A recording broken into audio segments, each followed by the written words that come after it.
Bismillahirrahmanirrahim. Assalamualaikum warahmatullahi wabarakatuh. Alhamdulillahi rabbil alamin. Wassalatu wassalamu ala ashrafil anbiya'i wa sayyidil mursalin.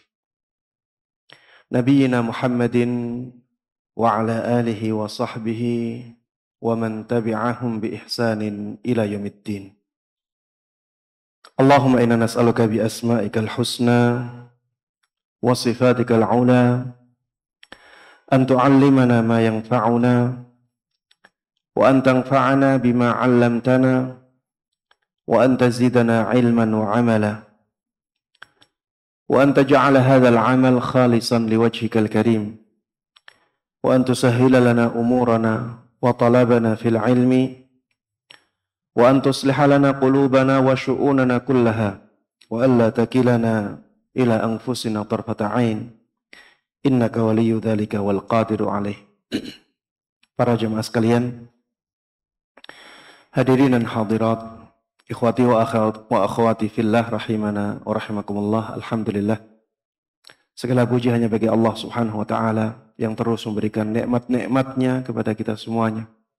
Alhamdulillah, kita dipilih oleh Allah Subhanahu wa taala menjadi orang-orang yang beragama Islam. Kita dipilih oleh Allah Subhanahu wa taala menjadi orang-orang yang beriman, orang yang mencintai kebaikan, orang yang semangat mengikuti sunnah Nabi sallallahu alaihi wasallam. Mudah-mudahan kita bisa mensyukuri nikmat-nikmat ini dengan sebaik-baiknya, sehingga Allah Subhanahu wa taala terus menjaga nikmat ini ada pada kita, dan mudah-mudahan Allah memberikan kepada kita kenikmatan-kenikmatan yang lainnya. Amin amin ya rabbal alamin. Salawat dan salam, keberkahan dan kenikmatan semoga selalu terlimpahkan dan tercurahkan kepada Nabi Agung Muhammad sallallahu alaihi wasallam, begitu pula kepada seluruh keluarga beliau, seluruh sahabat beliau, dan seluruh kaum muslimin yang mengikuti beliau dan para sahabatnya dengan baik hingga hari akhir nanti. Para jemaah sekalian rahimakumullah, di majelis yang terakhir kita telah membahas beberapa keutamaan yang berkaitan dengan akhlak malu. Kita sudah membahas banyak tentang hadis-hadis Nabi sallallahu alaihi wasallam yang berkaitan dengan keutamaan akhlak malu. Bahwa akhlak malu itu tidaklah datang ya. Tidaklah akhlak malu itu datang atau ada kecuali akan mendatangkan kebaikan. Akhlak malu itu semuanya kebaikan. Kemudian Rasulullah sallallahu alaihi wasallam juga menyebutkan ya bahwa rasa malu dan iman itu berdampingan. Apabila hilang, maka hilang semuanya. Salah satunya hilang, maka yang lainnya juga akan hilang.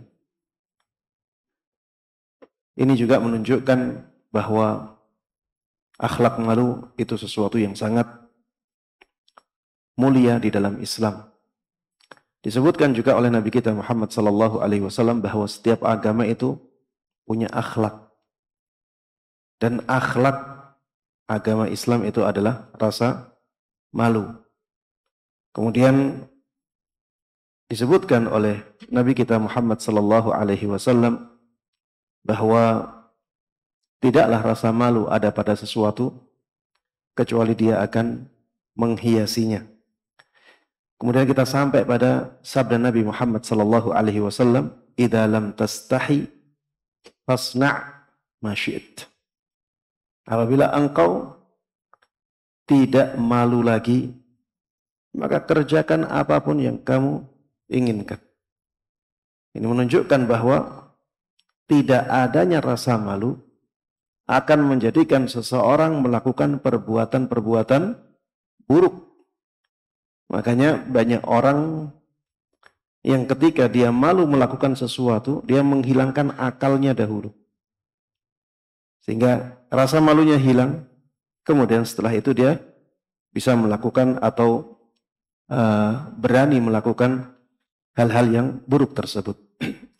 Termasuk di antara, ini yang belum kita bahas kemarin, Termasuk di antara yang menunjukkan bahwa rasa malu itu kemuliaan adalah bahwa sifat ini dimiliki oleh sesuatu yang sangat mulia. Dimiliki oleh Allah Subhanahu wa taala.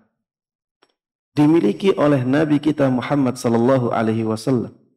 Dimiliki oleh para sahabat beliau dan juga orang-orang yang saleh. Ini adalah sifatnya Allah Subhanahu wa taala. Rasulullah sallallahu alaihi wasallam dalam hadisnya mengatakan innallaha hayyun sittir. Sesungguhnya Allah Subhanahu wa taala itu sangat pemalu, maha pemalu. Sittir, yang selalu menutupi sesuatu.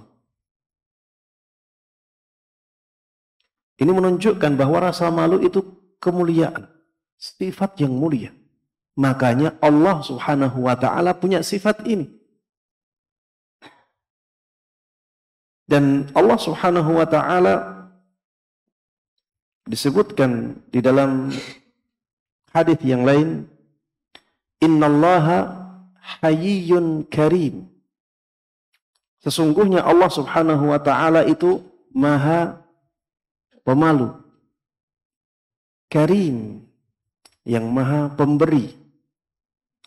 Yastahyi min 'abdihi idza rafa'a ilaihi yadayhi ay yaruddahuma sifra. Allah Subhanahu wa taala itu malu kepada hambanya apabila hamba tersebut mengangkat kedua tangannya untuk meminta hajat kepada Allah, kepada Dia, tapi Allah mengembalikan kedua tangan tersebut dalam keadaan kosong. Bahasa orang sekarang zong. Jadi sifar itu memang nol. Ayyaruddahuma sifra. Mengembalikan, Allah membiarkan kedua tangan ini ketika sudah diangkat kepadanya, membiarkannya kosong. Maksudnya Allah tidak memberikan apapun. Ini rasa malu pada Allah Subhanahu wa ta'ala. Para jemaah sekalian rahimana wa rahimakumullah. Ketika rasa malu ada pada Allah Subhanahu wa ta'ala, bukan berarti Allah sama dengan makhluknya. Ini yang harus kita pahami dengan baik. Allah maha pemalu. Makhluknya juga punya rasa malu. Bukan berarti kita menyamakan Allah dengan makhluknya. Kita tetap harus meyakini bahwa rasa malu Allah Subhanahu wa ta'ala itu jauh berbeda dengan rasa malunya makhluknya. Karena Allah Subhanahu wa ta'ala berfirman di dalam Al-Quran, "Laisa kamitslihi syai' wa huwas sami'ul basir." Tidak ada sesuatu pun yang sama dengan Allah Subhanahu wa ta'ala. Dan Dia adalah zat yang maha mendengar, lagi maha melihat. Para jemaah sekalian rahimana wa rahimakumullah. Ada perkataan yang sangat bagus dari Imam Ibnul Qayyim rahimahullah. Ketika beliau menjelaskan tentang sifat malu pada Allah Subhanahu wa ta'ala ini. Beliau mengatakan, wa amma haya'ur rabbi ta'ala min 'abdihi fadaka naw'un akhar la tudrikuhul afham. Adapun sifat malunya Allah sebagai Rabb kita terhadap hambanya, maka itu jenis lain yang tidak bisa difahami oleh akal dengan sempurna. Wala tukayyifuhul uqul.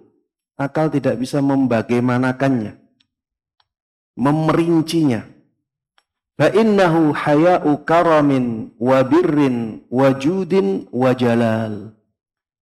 Karena sifat malu Allah Subhanahu wa taala ada sifat malu karam yang memuliakan, sifat malu yang baik, sifat malunya pemurah, sifat malunya yang agung, ya, sifat malu yang merupakan keagungan.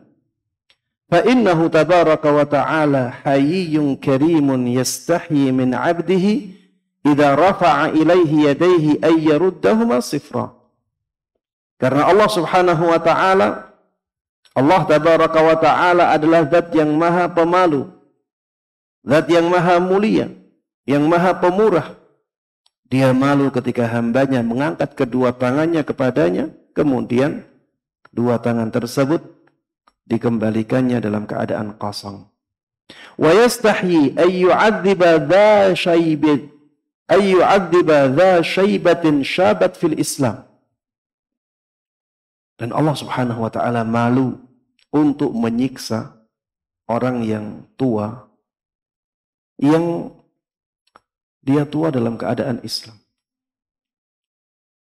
Jadi dari kecil sampai dia tua itu beragama Islam, menjalankan syariat Islam. Allah malu menyiksa orang yang demikian. Wa kana Yahya ibn Mu'adz yaqul subhana man yudhnibu 'abduhu wa yastahyi huwa. Maha suci Allah, zat yang ketika hambanya bermaksiat, melakukan dosa kepadanya, dia yang malu. Allah malu melihat hamba yang seperti itu. Padahal yang melakukan dosa adalah hambanya. Tapi yang malu Allah Subhanahu wa ta'ala.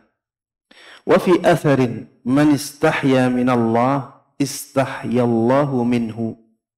Di dalam sebuah athar disebutkan barang siapa yang malu kepada Allah Subhanahu wa ta'ala, maka Allah akan malu kepadanya. Ya, intinya di sini sifat malu itu sifatnya Allah Subhanahu wa ta'ala. Ketika itu menjadi sifat Allah Subhanahu wa ta'ala, maka itu menunjukkan apa? Kemuliaan. Hendaknya kita memiliki sifat malu ini. Semakin besar sifat malu kita, maka itu menunjukkan semakin mulianya kita. Para jemaah sekalian rahimana wa rahimakumullah. Rasulullah sallallahu alaihi wasallam juga orang yang pemalu. Termasuk sifat yang sangat menonjol pada diri Nabi sallallahu alaihi wasallam adalah sifat pemalu. Sangat pemalu sekali. Disebutkan oleh sahabat Abu Sa'id al-Khudri radhiyallahu anhu, beliau mengatakan, "Kana Rasulullah sallallahu alaihi wasallam ashadda hayaan minal adhra fi khidriha." Dahulu Nabi sallallahu alaihi wasallam itu sangat pemalu. Bahkan beliau lebih pemalu dibandingkan dengan orang yang wanita yang masih perawan yang dipingit. Dulu wanita yang seperti ini sangat pemalu sekali. Makanya ada hadis yang mengatakan bahwa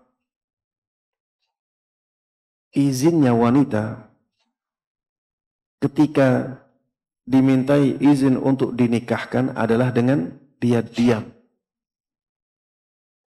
Ketika anak wanita ditawari nikah, kemudian dia diam, itu menunjukkan bahwa dia setuju. Karena saking malunya mengatakan kata-kata iya. Rasulullah sallallahu alaihi wasallam lebih malu daripada wanita atau perawan yang dipingit. Wa kana idza kariha syai'an arafnahu fi wajhihi. Kalau beliau membenci sesuatu, tidak suka dengan sesuatu, kita itu tahunya dari wajahnya. Kita tahunya dari wajah beliau. Saking beliau itu tidak enakkan orangnya. Saking pemalunya Rasulullah Sallallahu Alaihi Wasallam.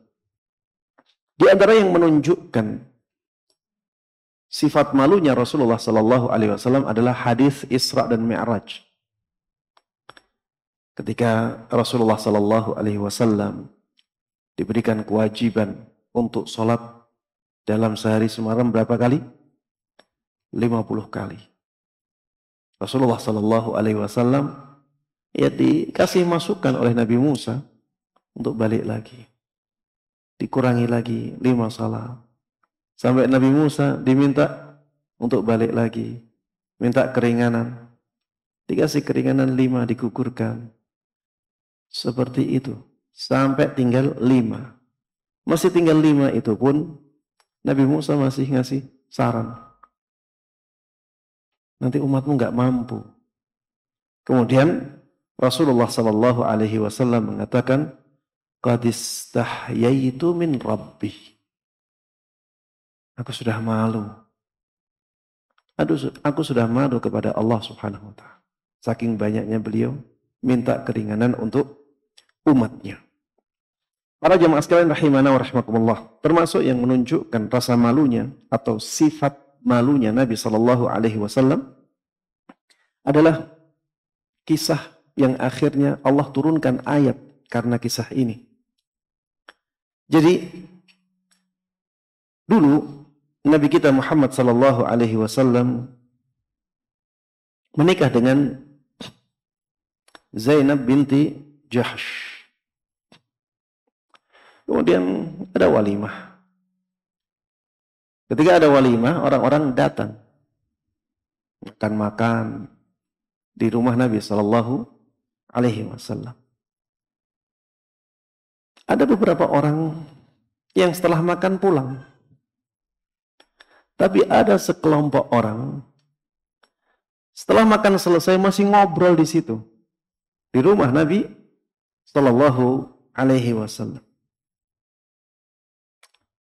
Saking malunya Nabi Sallallahu Alaihi Wasallam, beliau tidak mau mengatakan sudahlah, yang sudah ayo keluar. Tidak berani mengatakan ini. Akhirnya Nabi Sallallahu Alaihi Wasallam ya beliau pergi ke rumah istri-istri beliau. Balik lagi, masih ada orang itu, sekelompok orang yang mereka nggak tahu ya. Tapi Rasulullah Sallallahu Alaihi Wasallam malu untuk mengatakan sudah. Yang sudah makan sudah. Padahal ini ngobrolnya lama. Akhirnya balik lagi ke rumah istri-istri beliau. Setelah diperkirakan sudah lama, balik lagi ke rumah beliau, ternyata masih ada orang tersebut. Intinya, setelah itu Rasulullah pergi lagi. Mungkin ya ada beberapa orang yang ngabarkan kepada mereka agar mereka pergi. Kemudian Rasulullah SAW bisa pulang ke rumahnya tanpa harus memerintahkan sahabat-sahabat itu untuk pergi. Kemudian turunlah ayat. Ya ayyuhan nabi, ya ayyuhalladzina amanu, la tadkhulu buyutan nabiyyi illa ayyu'dhana lakum ila ta'amin ghaira nadhirina inah. Walakin idza du'itum fadkhulu. Apabila kalian dipanggil, diundang, fadkhulu, maka masuklah kalian ke rumah Nabi sallallahu alaihi wasallam. Wa idza ta'imtum fantashiru. Kalau sudah makan sudah. Setelah itu pergi. Wala musta'nisina li hadits. Jangan banyak ngobrol di situ. Inna dzalikum kana yu'dhin nabiyya fayastahyi minkum. Karena yang seperti itu mengganggu Nabi Sallallahu Alaihi Wasallam. Tapi dia malu kepada kalian. Nabi malu kepada sahabat-sahabatnya. Tidak berani mengatakan, ayo yang sudah makan sudah cukup. Saking pemalunya Nabi kita Muhammad Sallallahu Alaihi Wasallam. Termasuk di antara hadis yang menunjukkan bahwa beliau itu sangat pemalu adalah hadis yang disebutkan oleh Ibunda Aisyah radhiyallahu anha. Pernah suatu ketika ada seorang perempuan datang kepada Nabi Shallallahu Alaihi Wasallam bertanya tentang bagaimana dia membasuh atau bagaimana dia mandi setelah selesai dari haidnya. Maka Rasulullah Shallallahu Alaihi Wasallam mengajarkan kepadanya setelah mandi ambil sepotong kain, kemudian setelah itu kasih parfum misik di kain tersebut. Setelah itu bersihkan dengan kain itu bekas tempat haidnya. Perempuan ini mengatakan, kaifa atatahharu biha? Bagaimana aku bersuci dengan kain yang ada misiknya ini? Maka Rasulullah Sallallahu Alaihi Wasallam mengatakan, tatahhari biha subhanallah.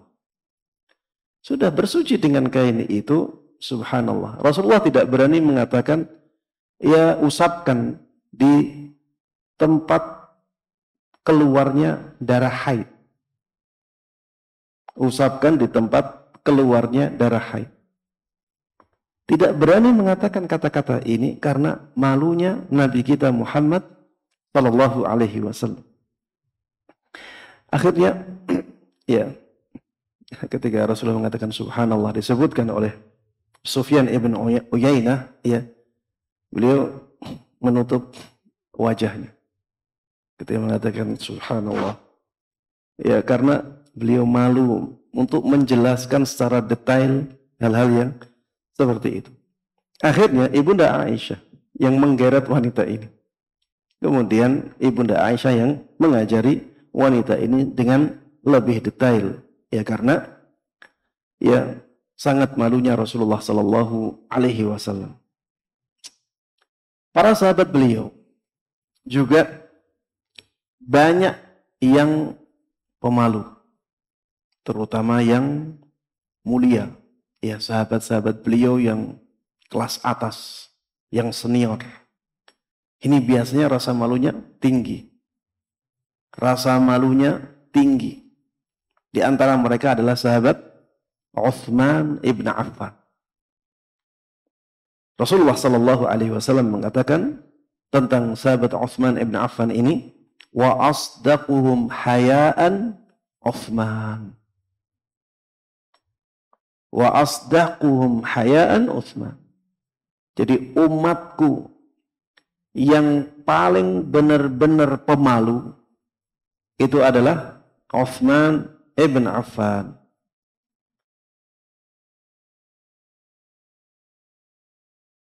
Ada sebuah kisah, ya, yang disebutkan oleh Ibunda Aisyah radhiyallahu anha tentang sahabat Utsman ini. Ibunda Aisyah mengatakan, kana Rasulullah sallallahu alaihi wasallam muttaji'an fi baitihi kashifan an fakhidhaihi aw saqai. Rasulullah sallallahu alaihi wasallam pernah berbaring di rumahnya. Dia tidur-tiduran di rumahnya. Dan ketika itu tersingkap dua paha beliau. Dalam riwayat yang lain atau perawi lain mengatakan atau yang tersingkap itu adalah betis beliau, kedua betis beliau. Jadi perawinya ini ragu, apakah yang tersingkap itu dua paha beliau ataukah yang tersingkap adalah dua betis beliau. Fasta'dzana Abu Bakrin fa'adzinalah wa huwa ala tilkal hal. Akhirnya masuk sahabat Abu Bakar untuk menemui Nabi Sallallahu Alaihi Wasallam, dan Nabi Sallallahu Alaihi Wasallam ketika itu mengizinkan sahabat Abu Bakar untuk masuk dalam keadaan Rasulullah seperti itu. Thumma sta'dzana Umar fa'adzina lahu wa huwa kadzalik. Setelah itu datanglah sahabat Umar bin Khattab radhiyallahu anhu. untuk menemui Nabi Shallallahu Alaihi Wasallam dan Nabi masih dalam keadaan seperti itu. Fatahaddas, maka Rasulullah SAW pun berbincang-bincang, ya, ngobrol dengan sahabat Abu Bakar, dengan sahabat Umar. Tsumma Utsman. Kemudian setelah itu datanglah sahabat Utsman ibn Affan. Fajalas. Maka Rasulullah Sallallahu Alaihi Wasallam tidak tiduran lagi. Beliau duduk. Kemudian wasawwa thiyabahu, dan beliau membenarkan pakaiannya. Fadakhala fatahaddath. Kemudian baru sahabat Utsman masuk dan berbincang-bincang. Falamma kharaj, qalat Aisyah. Ketika sahabat Utsman ini pulang atau keluar, maka ibunda Aisyah radhiyallahu anha bertanya kepada Rasulullah sallallahu alaihi wasallam, "Dakhala Abu Bakrin falam tahtashya lahu wa lam tubalih. Thumma dakhala Umar falam tahtashya lahu wa lam tubalih. Thumma dakhala Utsman fajalasta wa sawwaita thiyabak." Wahai Rasulullah, ketika datang sahabat Abu Bakar, engkau tidak mempedulikan keadaan. Engkau tidak bergeming. Ketika datang sahabat Umar, begitu pula. Engkau tidak bergeming, masih dalam keadaan seperti itu. Tapi ketika datang sahabat Utsman, kenapa engkau jadi duduk? Engkau membenarkan pakaianmu. Apa kata Rasulullah sallallahu alaihi wasallam? Beliau mengatakan, "Ala astahi min rajulin tastahi minhul malaikah." Tidakkah aku malu dari orang atau kepada orang yang malaikat saja malu kepada dia? Tidakkah aku malu kepada orang yang malaikat saja malu kepada dia? Jadi saking pemalunya sahabat Utsman ibn Affan sampai malaikat pun malu kepada sahabat Utsman ibn Affan. Ya, orang yang malu kepada Allah Subhanahu wa taala, maka makhluk-makhluk lainnya pun akan malu kepada dia. Orang yang pemalu, ya, terutama malu kepada Allah Subhanahu wa taala, maka Allah akan malu kepada dia. Makhluk-makhluk Allah juga akan malu kepada dia. Para jemaah sekalian rahimana rahimakumullah, di antara yang menunjukkan bahwa sifat pemalu ini ada pada para sahabat Nabi sallallahu alaihi wasallam adalah perkataan sahabat Ali ibn Abi Thalib. Sahabat Ali ibn Abi Thalib radhiyallahu anhu pernah mengatakan, "Kuntu rajulan madza'a." Aku dulu orang yang sering keluar madhi. Sering keluar madhi. Madhi ini sebenarnya bagian dari mani. Ya, tapi tidak ada sel spermanya. Dia lebih encer dari mani. Tapi tetap lebih kental daripada air biasa atau air kencing. Ya, dia lebih kental sedikit. Tapi lebih encer daripada mani. Sahabat Ali, madhi ini keluarnya biasanya di awal-awal syahwat bangkit. Ketika syahwat itu mulai tersulut, biasanya keluar madhi ini. Sahabat Ali ibn Abi Thalib radhiyallahu anhu itu orang yang sering keluar madhinya. Wa kuntu astahyi an as'ala an-nabiyya sallallahu alaihi wasallam limakan ibnatihi. Dan aku malu. Aku malu bertanya tentang itu karena ya putri beliau ya bersamaku. Karena kedudukan putri beliau. Yang memang beliau menikah dengan putrinya Nabi sallallahu alaihi wasallam dengan Fatimah. Fa amartu al-Miqdad ibn al-Aswad. Maka aku pun meminta kepada Miqdad ibn al-Aswad untuk bertanya tentang masalah ini. Fasa'alahu. Maka akhirnya Miqdad ibn al-Aswad ini bertanya. Ada pelajaran berharga di sini ya, para jamaah sekalian rahimana wa rahimakumullah. Kadang kita malu untuk bertanya tentang ilmu. Jangan sampai rasa malu ini menghalangi kita dari ilmu. Kita bisa bertanya melalui orang lain. Atau kita bisa bertanya langsung, tapi seakan-akan yang bertanya orang lain. Misalnya ada titipan pertanyaan Ustadz. Atau ada yang bertanya Ustadz. Padahal maksudnya adalah dia sendiri. Ya ini ya termasuk di antara cara kita ya untuk tetap bertanya. Walaupun kalau kita menampakkan bahwa pertanyaan itu dari kita, kita malu. Sahabat Ali ibn Abi Thalib malu bertanya. Tapi itu tidak menghalangi beliau untuk mendapatkan ilmu agama. Caranya beliau minta orang lain yang bertanya. Akhirnya Miqdad ibn al-Aswad ini bertanya kepada Nabi sallallahu alaihi wasallam. Akhirnya Rasulullah sallallahu alaihi wasallam mengatakan, yaghsilu dzakarahu wa yatawadda. Orang yang keluar madinya, maka dia harus membasuh zakarnya. Dia harusnya membasuh zakarnya, kemudian setelah itu dia berwudu. Baik. Ini yang menunjukkan sifat malunya sahabat Ali ibn Abi Thalib radhiyallahu anhu. Yang berikutnya ada hadis yang menunjukkan sifat malu yang ada pada ibunda Aisyah radhiyallahu anha. Ini athar ya, athar dari beliau sendiri. Ibunda Aisyah radhiyallahu anha pernah mengatakan, kuntu adkhulu baitil ladzi dufina fihi Rasulullah sallallahu alaihi wasallam wa abi fa'adha'u thawbi. Aku dahulu biasa masuk ke rumahku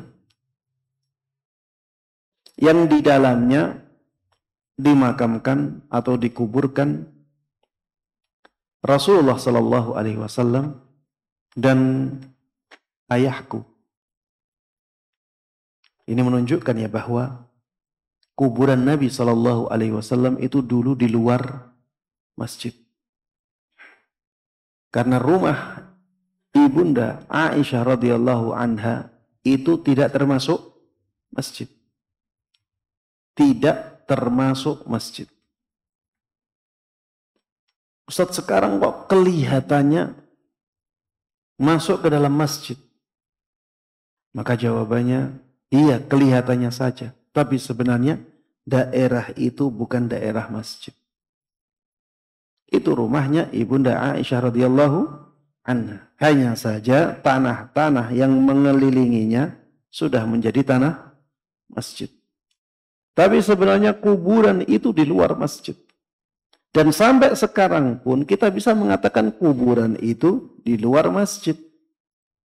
Karena memang itu tidak menjadi masjid. Itu kuburan. Itu rumahnya ibunda Aisyah radhiyallahu anha dan telah dijadikan sebagai kuburannya 3 sahabat Nabi, Nabi dan 2 sahabat beliau. Yaitu sahabat Abu Bakar dan sahabat Umar ibn al-Khattab radhiyallahu anhum. Baik, di sini disebutkan, aku biasa masuk ke rumahku yang di dalamnya dikuburkan Rasulullah sallallahu alaihi wasallam dan ayahku. Fa'adha'u thawbi. Dan aku menanggalkan bajuku.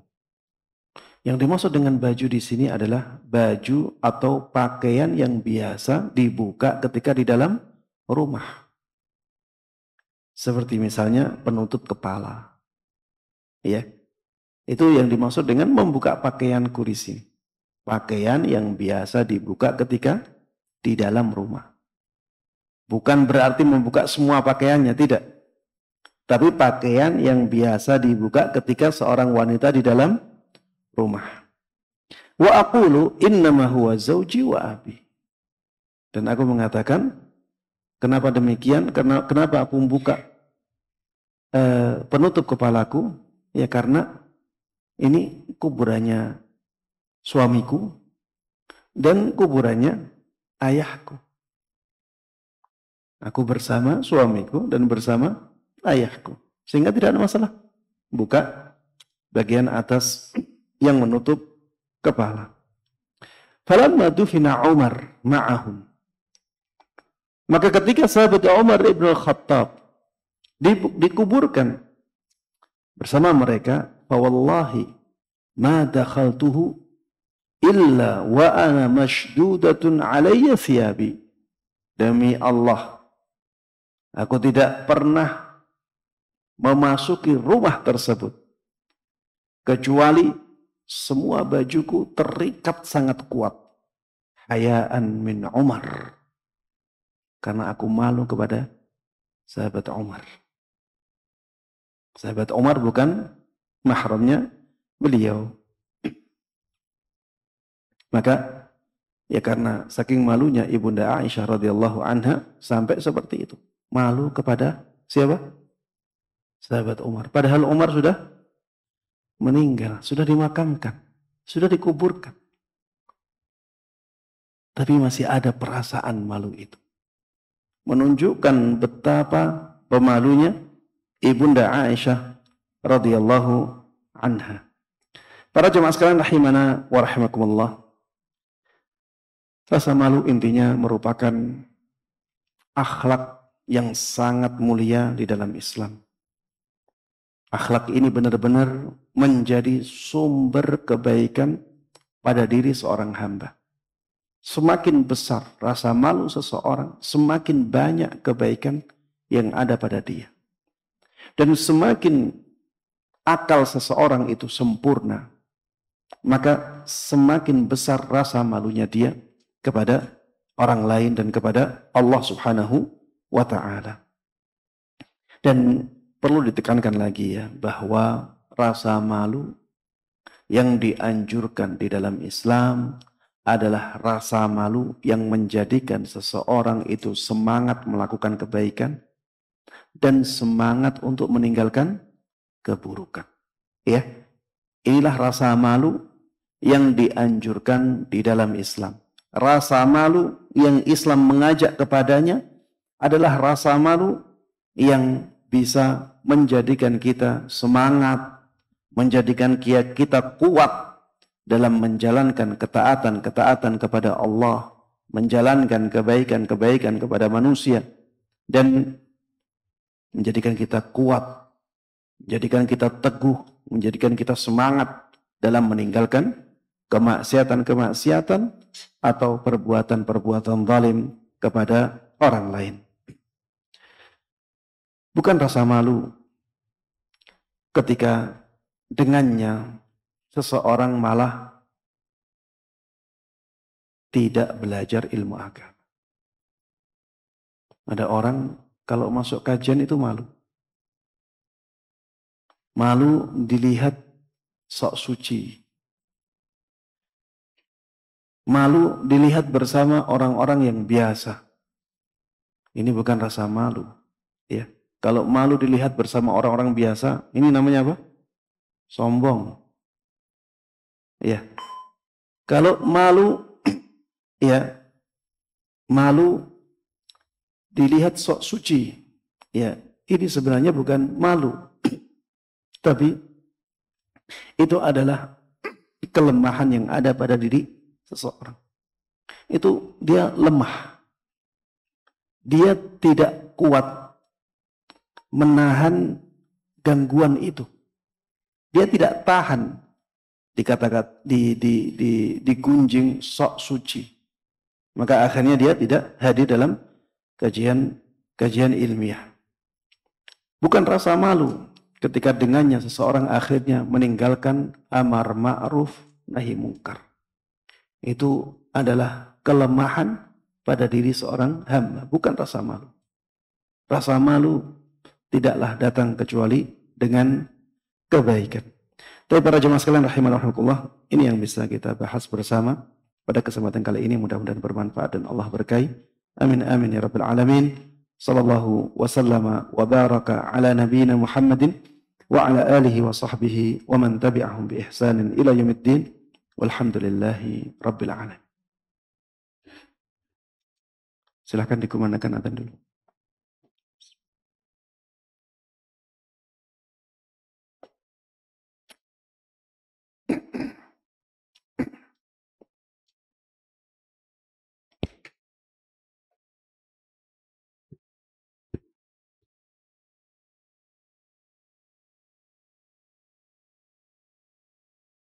Allahu Akbar, Allahu Akbar.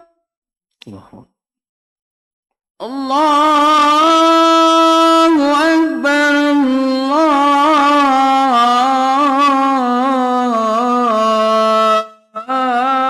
Allahu Akbar.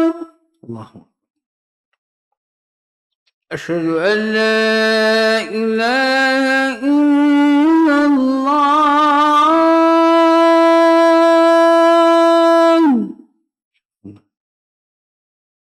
Asyhadu an la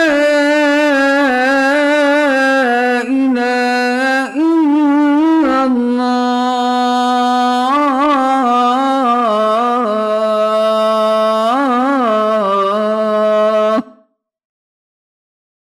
Asyhadu anna Muhammadar Rasulullah.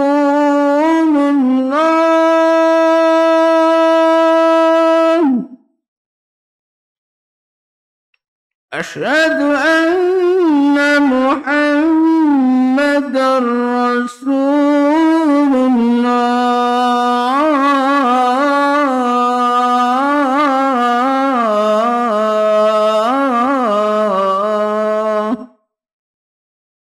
Hayya 'alas salat.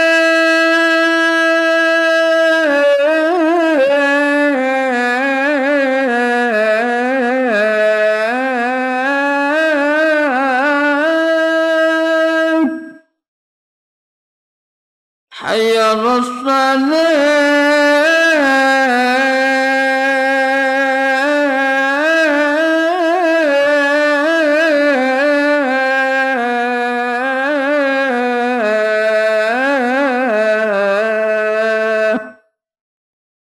Hayya 'alal falah.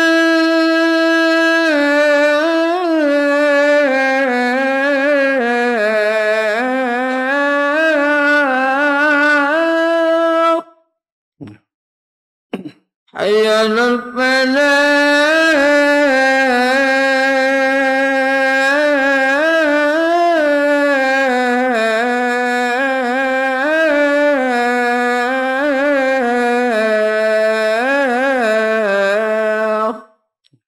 Allahu Akbar, Allahu Akbar. La ilaha illallah. Ya. Silakan.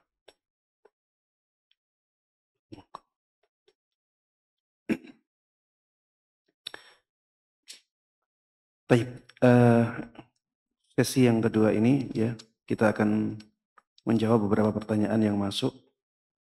Ini pertanyaan yang pertama. Assalamualaikum warahmatullahi wabarakatuh. Waalaikumsalam warahmatullahi wabarakatuh. Bismillah, semoga Ustadz dimuliakan Allah Subhanahu wa taala.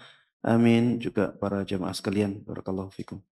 Afwan, mohon izin menanyakan, rasa malu kepada Allah bagaimana kiat-kiatnya agar tertanam pada diri kita? Jazakallahu khairan wa barakallahu fiik. Iya. Rasa malu kepada Allah Subhanahu wa taala bisa tertanam dengan sangat kuat apabila kita yang pertama selalu ingat akan banyaknya nikmat yang Allah berikan kepada kita. Yang pertama, kita selalu ingat bahwa nikmat Allah yang Allah berikan kepada kita itu sangat banyak sekali. Sampai-sampai Allah mengatakan wa in ta'uddu ni'matallahi la tuhsuha. Apabila kalian berusaha untuk menghitung semua nikmat Allah, kalian tidak akan mampu. Kalian tidak akan mampu. Saking banyaknya kenikmatan yang Allah berikan kepada kita. Coba bayangkan, dari mulai nyawa. Siapa yang menciptakan nyawa kita? Allah Subhanahu wa ta'ala. Badan kita yang menciptakan Allah Subhanahu wa ta'ala. Kemudian setelah itu Allah Subhanahu wa ta'ala menjadikan kita hidup, tumbuh. Rizki-rizki Allah berikan kepada kita. Kenikmatan-kenikmatan Allah berikan kepada kita. Semua yang kita rasakan ini nikmat dari siapa? Allah Subhanahu wa ta'ala. Antum bisa menghitung semua nikmat Allah, tidak akan mampu. Kita harus ingat terus itu.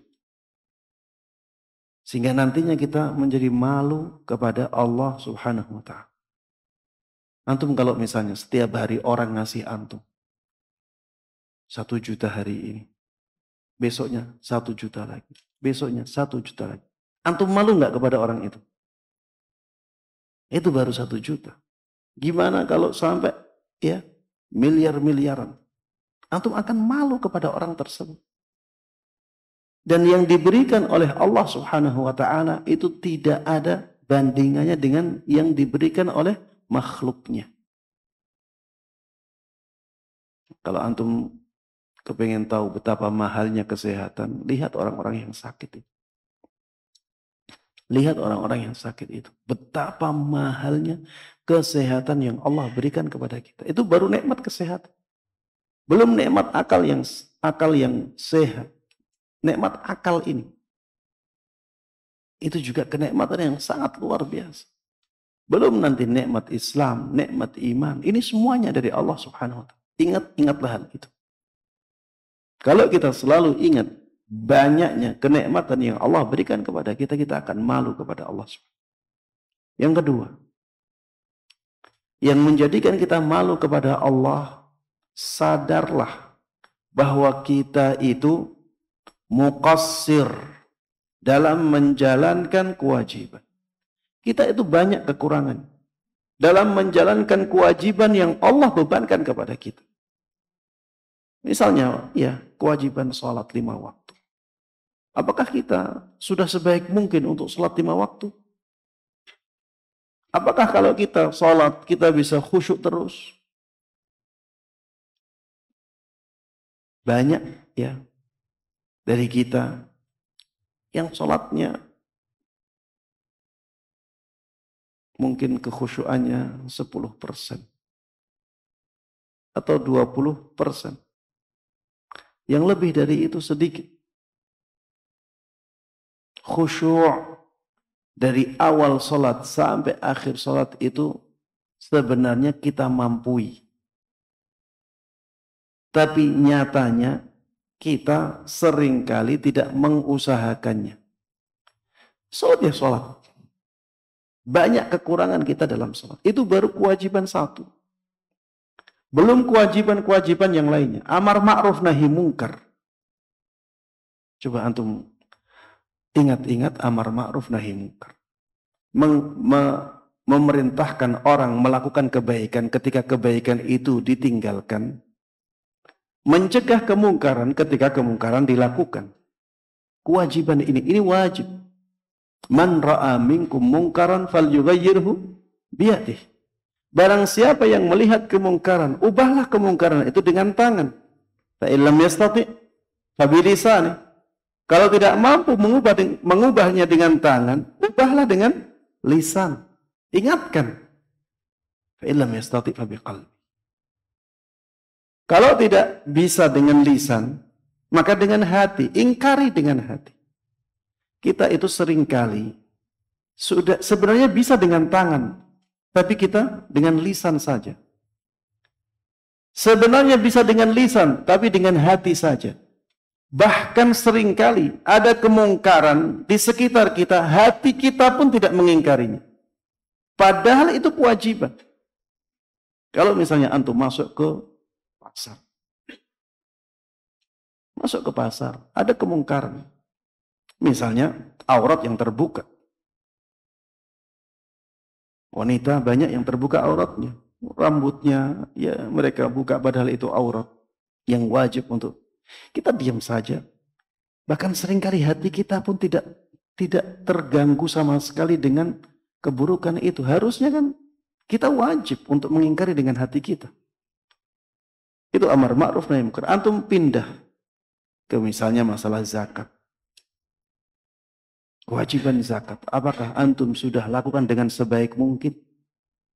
Kita banyak kekurangan pada kewajiban-kewajiban yang Allah bebankan kepada kita. Talabul ilm, menuntut ilmu. Kewajiban. Talabul ilmi faridatun ala kulli muslim.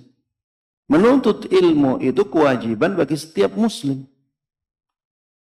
Berapa persen kewajiban ini yang kita lakukan?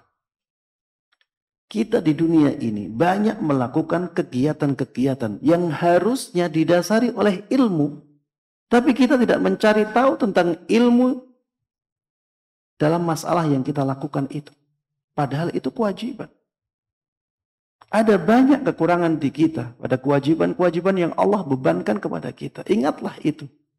Sehingga kita malu kepada Allah subhanahu wa ta'ala. Kita bukan siapa-siapa. Dikasih nikmat yang sangat banyak oleh Allah subhanahu wa ta'ala. Kemudian balasan kita pun masih sedikit sekali. Wa ma khalaqtul jinna wal insa illa liya'budun.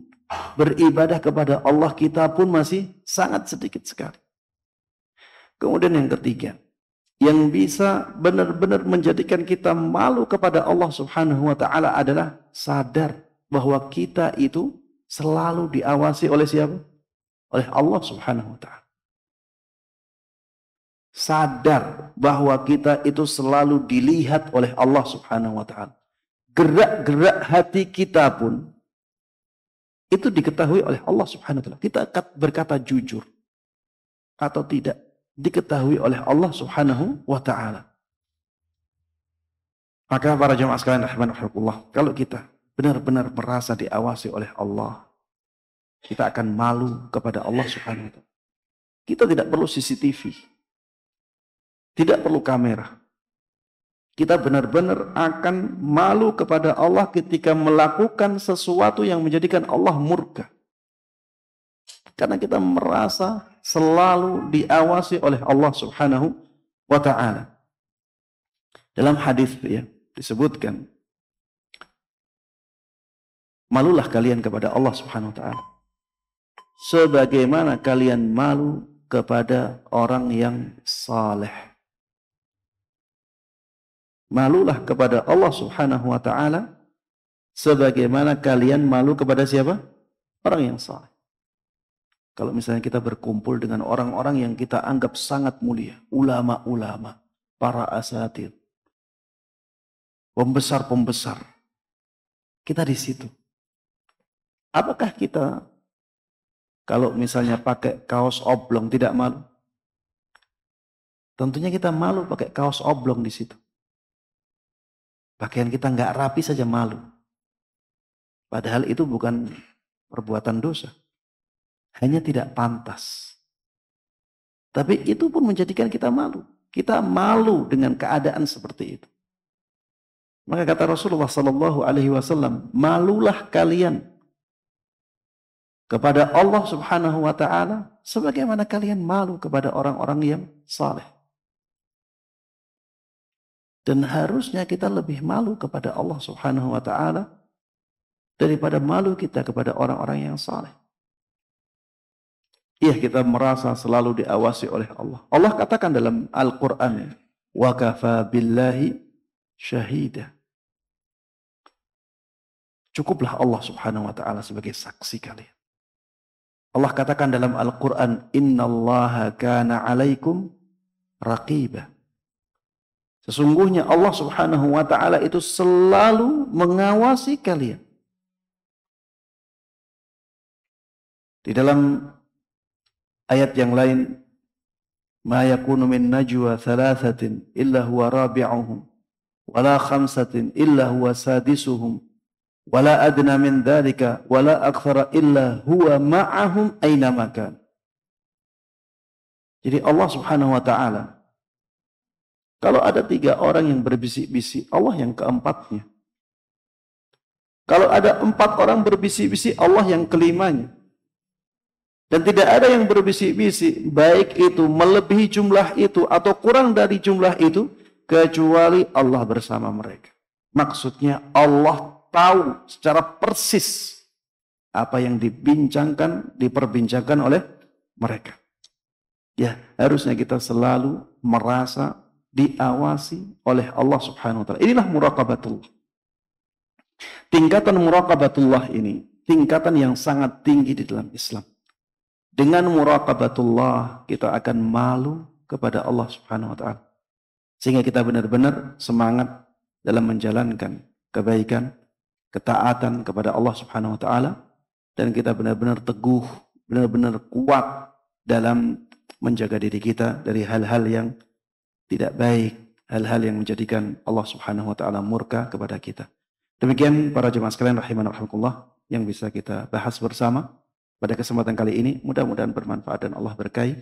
Amin amin ya rabbal alamin. Wa sallallahu wa sallama wa baraka ala nabiyyina Muhammadin wa ala alihi wa sahbihi wa man tabi'ahum bi ihsanin ila yaumiddin. Wa subhanakallahumma wa bihamdika asyhadu an la ilaha illa anta astaghfiruka wa atubu ilaik. Assalamualaikum warahmatullahi wabarakatuh.